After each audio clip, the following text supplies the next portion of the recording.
Good afternoon, friends. I am Dr. Arjun attached with NRS Medical College Hospital as Associate Professor in the Department of Endocrinology, Kolkata. Today, I am going to discuss the case on type 2 diabetes mellitus. Mr. Ashok, a 58-year-old male business executive, presented with history of type 2 diabetes mellitus of 4 years and obesity, hypertension, hyperlipidemia, and features suggestive of obstructive sleep apnea. On physical examination, his BMI was 32, blood pressure was 130/82, and heart rate was 60 beats per minute, regular. On laboratory investigation, it was found that his HbA1c was uncontrolled, 8.3%, and eGFR, that is glomerular filtration rate, was 70. That means well preserved. LDLC was well controlled, 69. HDLC was 35, little bit on the lower side. Triglyceride was higher, 250. And SGOT, SGPT was also on the higher side, 70 and 100 respectively. Regarding the medication history, currently he is on metformin 1000 mg BID and telmisartan 40 mg once daily, metoprolol extended release 100 mg once daily, atorvastatin 40 mg once daily, and aspirin 75 mg once daily. So he has uncontrolled type 2 diabetes mellitus, obesity, hypertension, hyperlipidemia, and obstructive sleep apnea features suggestive of, and also features suggestive of NASH, as the SGLT and SGPT are elevated, and on multiple drugs for management of comorbidities and diabetes. So he has a relatively short duration of type 2 diabetes mellitus, and he is also relatively young, and he has no major complications that would reduce his lifespan. So he is at low risk of hypoglycemia, so he would need or he would benefit from a more stringent glycemic control. However, he is obese, as I have already mentioned, hypertensive, hyperlipidemic with obstructive sleep apnea. So there are multiple comorbidities. According to the ADA guideline for glycemic control, it should be less than 7% in a reasonable goal for most non-pregnant adults. And in addition to efficacy, following considerations should get the predominance in deciding pharmacotherapy for these patients, such as risk of hypoglycemia, weight loss or minimizing weight gain, heart failure, atherosclerotic cardiovascular disease or risk factors, CKD, and obviously also the cost of the therapy. So Mr. Ashok is willing to start another medication, but is concerned about the forgetfulness of taking medications because of his busy life schedule, and he is also feared that additional pill will lead to more burden and that will worsen the situation. And he does not want to have injectable therapy, as we all know that like every patient, he also refuses injectable therapy for the first time. He knows that fixed dose combinations is available in the market, and we also know that the fixed dose combinations may improve the patient adherence by once daily dosing and less complex treatment regimens, and fewer pill burdens and improved side effect profile and adherence. So the people with type 2 diabetes mellitus commonly live with multiple comorbidities like our patient, along with hypertension and cardiovascular disease, which are the most common, and monotherapy could not address most of the time these multiple defects and multiple pathophysiology of type 2 diabetes mellitus, which often leads to failure to maintain glycemic control over a long period. Then the current guideline recommends early adoption of oral anti-diabetic medications, particularly combination therapies, while simultaneously emphasizing the importance of individualizing therapy and adherence to therapy as well.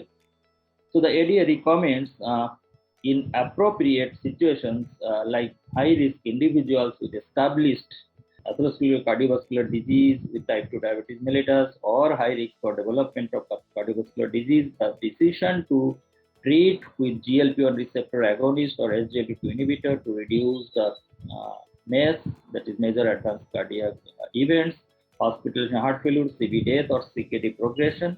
That should be the consideration independently of the baseline HbA1c level or individualized HbA1c target level. So our patient has multiple CV risk factors like hypertension, dyslipidemia, obesity, apart from type 2 diabetes mellitus.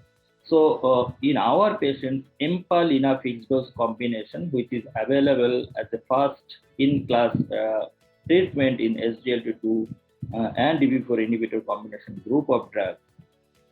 So this patient is suitable for this fixed dose combination therapy.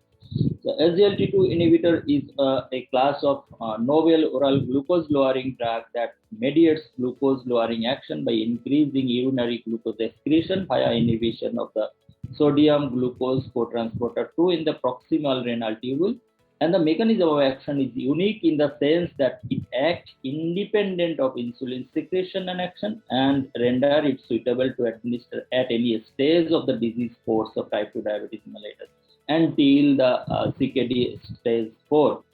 And DP4 inhibitor exerts its glucose lowering effect by the elevation of incretin hormones and subsequent augmentation of glucose dependent insulin secretion and inhibition of glucagon release. So the combination of these agents has the potential to show additive glycemic control due to their complementary mechanism of action.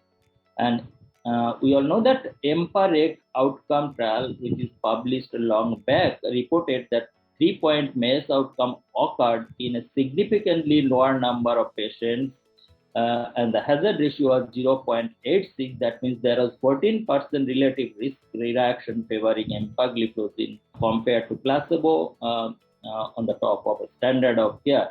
In addition, the CV safety of linagliptin is also proved in Carmelina and Carolina trial. HbA1c decrement by EMPA-LINA fixed dose combinations, particularly with a higher strength 25/5, also demonstrated that 1.81% HbA1c reduction at HbA1c at baseline HbA1c with more or equal to 8.5% at 24 weeks in metformin treated subgroups. And the benefit of this glycemic control were maintained till 52 weeks of therapy, and higher percentage of patients they achieved the target HbA1c level less than 7%, which was reported in some trials with this combination.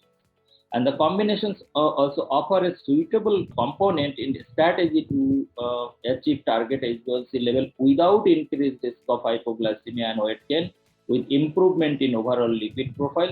As this molecular action, the SGLT2 inhibitor action is insulin independent, and DP4 inhibitor action is insulin dependent, but insulin secretion occurs in a glucose dependent manner, so the hypoglycemic risk is very low with the fixed combination, and that was seen in different studies. So a reduction in the incidence of genital infections also was found, which is associated with SGLT2 inhibitor, which has been reported with a different trial, particularly when it is added with DP4 inhibitor, perhaps because of the better glycemic control with this fixed dose combination. But other possible mechanisms are also described, like DP4 enzymes are also present in fungus and bacteria. So with the inhibition of these DP4 enzymes with DP4 inhibitor, the bacteria and fungus could die.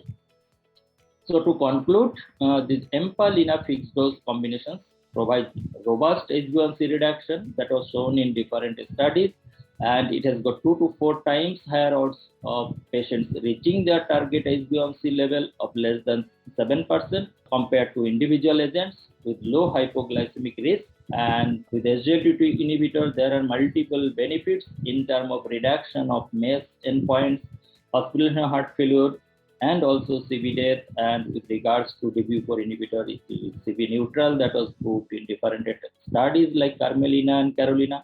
There is a desirable patients or eligible patients, particularly the type 2 diabetes mellitus with established atherosclerotic cardiovascular disease or with high risk for development of atherosclerotic cardiovascular disease or with heart failure or CKD, then we should start with SGLT2 inhibitor, and we can also add DP4 inhibitor, so we can put the patients on these fixed dose combinations according to the need of the patient. And whenever there is compelling need to avoid hypoglycemia and also compelling need to avoid weight gain, or rather there is a compelling need to weight loss, we should add this fixed dose combination, particularly when there is no absolute or relative contraindication of using either of the components of this fixed dose combination. So with this, I would stop here. Thank you.